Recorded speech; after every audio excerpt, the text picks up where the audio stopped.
እየተናገረች መጣች። ታዲያ ሩታ አብርሃም ሊከሰኝ ነው ብትልም ገነትን አንቺ ከተታሰርሽ ሁሉም ነገር ጨለማ ወረሰኝ። ሩታ እውነት ለገነት አዝነሽላት ሳይሆን ለራስሽ አስጨንቆሽና እኛ እንድንፈርድልሽ ነው ትናንት እንደዛ ስትፎክር የነበረ። ዛሬ ታዲያ ምን ነክቶሽ ነው እንደዚህ የምታለሽው?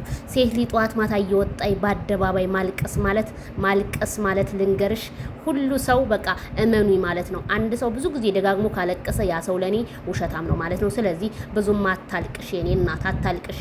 ያለቀሱትም ሰዎች ተመልሰው አልመጡም እና አታልቅሽ። ምንድነው ምን ሆነሽ ነው የኔ እናት? አታልቅሽ። ማይክል ጃክሰን እንደሆነ ክሱን አነሳልሻለሁኝ ብሎኝሻል በማለት ወይዘሮ ገነት አብርሃም ታደሰን አስማምታ እንደመጣች ተሰማ።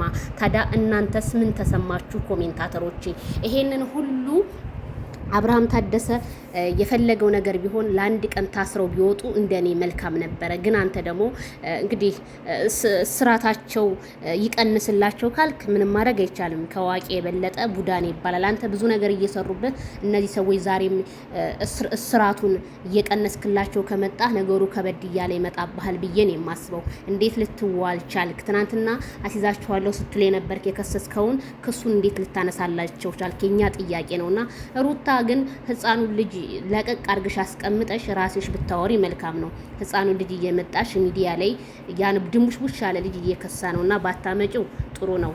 እንደ እውነት እናንተ ከዚህ ምን ታዘባችሁ ስል እኔም አሳስባለሁ።